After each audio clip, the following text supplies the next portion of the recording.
Poeziya adam elə bir aləmdir ki, eşq bir dəryadır, kim baş vursa çatdırmaz nəfəs. Hansı şairsə deyir. Yəni poeziya da belə bir şeydir ki, oraya nəfəs çatmır. Amma kimin gücü nə qədər çatır ondan götürür. Kimi böyük, yəni o qabda, kimi balaca qabda, kimi bir çay qaşığında. Nizamidən, Nəsimidən, Üzübəri, bizim bu klasik irsimizdən bu xəzinənin iç dünyasından biraz danışaq. O zahiri dünyası indi xanələrdə əzbərləyirlər, oxuyurlar. Bu iç dünyanın geniş mənada fəlsəfi idraki tərəflərini, bizim təfəkkürümüzün, hər kəsin təfəkkürünün qavraya bilmədiyi o dərinliyin mahiyyəti nədədir? Bizim bu adlarını çəkdiyi şairlər ki var, ondan qabaq, Nizamidən qabaq, bir dövrdə yaşamaqlarına baxmayaraq, ancaq yaş etibarilə bir 20 yaş təxminən. Xaqanın da. Nizamidən böyük olan elə Xaqanın adını çəkmək istəyirdim. Xaqanidən, ondan əvvəl də şairlər olub, ərəb dilində yazan qəsidəxanlar olub, qəsidə şairləri. Ancaq Xaqanidir da o məktəbin çox, yəni nəhəngi. Bu Xaqani tamam başqa cür şair olub. Yəni onun əqidəsi başqa cür olub. Nizami tamam başqadır. Nəsimi tamam başqadır. Gəldi Füzulidə oyunlar tamam dəyişdi. Tamam başqa cür. Yəni o şeir nümunələri yarandı. Başqa yəni o mənada ki, məzmun baxımından, məna baxımından.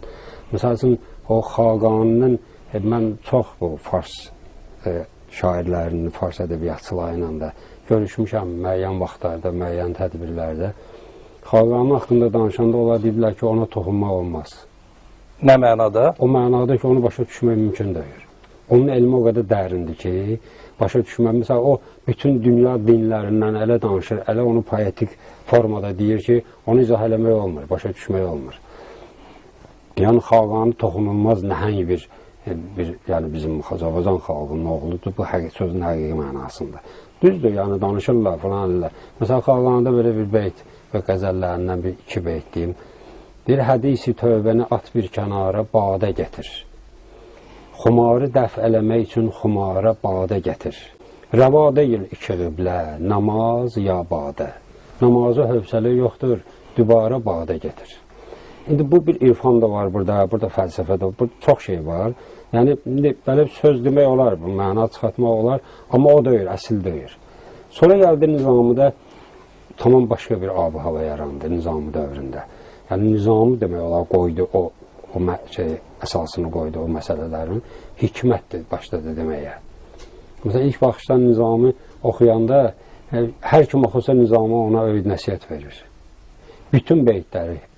Didaktika çox güclüdür onun. Çox. Mənim bir xasiyyətim var idi, bir kitab oxuyanda, bir əsər oxuyanda, xoşuma gələn, əgər nəsr əsəridir, cümləni, əgər nəzm əsəridirsə, o beyti, bir ayrıca dəftəri köçürdüm, qabağında səhifəsini yazardım. Məsələn, Nizaminin xəmsəsini gəl hamını köçürdəsən. Nizami belə bir şairdir. Geniş ətəkli ol, çünki meyvələr geniş ətəklərə daha çox düşər. Hamıza lazımdır bu öyüd, bu nəsiyyət. Başdan papaqları aparsa külək, əzabı ot deyil, ağac çəkəcək.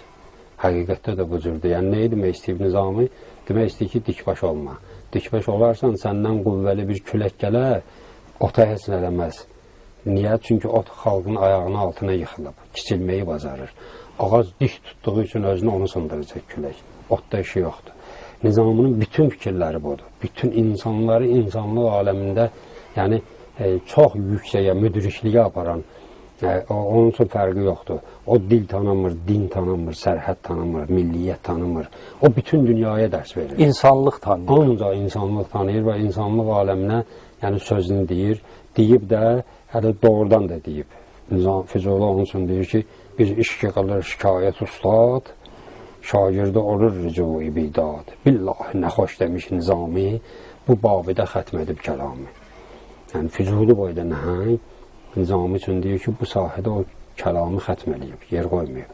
Bu əlamda mən gəldi, çox maraqlı dedi, Zindobrilərdən danışarsam, belə bu məqamıdır da. Xəqanidən sonra dövrmü, mühitmi, ya ümumiyyətlə insanı təfəkkürmü vadar elədi, ya sövq elədi, ya ruh verdi ki, Nizami sırf nəsiyyətamiz müdriklik zirvəsinə qalxdı. Onların hamı var, Amma söhbətimizin əvvəlində ki, bu ədəbiyyatın zənginliyindən danışdı. Bu ədəbiyyatın zənginliyidir. Biri, misal üçün, dəryadır, o necə deyərlər, baş vurdu, bir gövhər çıxartdı, o birisi baş vurdu, bir gövhər çıxartdı. Ədəbiyyat aləminin zənginliyi idi və bu şairlərin böyüklüyü idi. Nizami, məsələn, Xaqani yolu getmədi.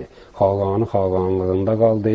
Nizami onun yolunu geçsəydi, birdən ona, yəni, o bir növ müğəllitlik eləyərdi, onun yəni o dediklərini təkrar edərdi bəlkə də arta bilməzdi, bəlkə də Xaqanının kölgəsində qalardı.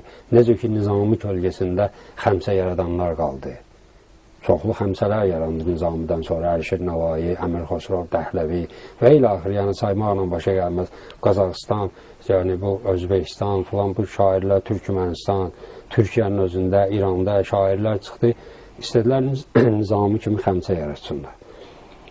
Yaratdılar, amma heç biri o cür yəni, parlamadı. Niyə? Çünki onun əsli var da, onun kölgəsi olur. Yəni, Nizami ona görə Xaqani deyəni demədi. Həmən o dəryadan tamam başqa bir inci çıxartdı.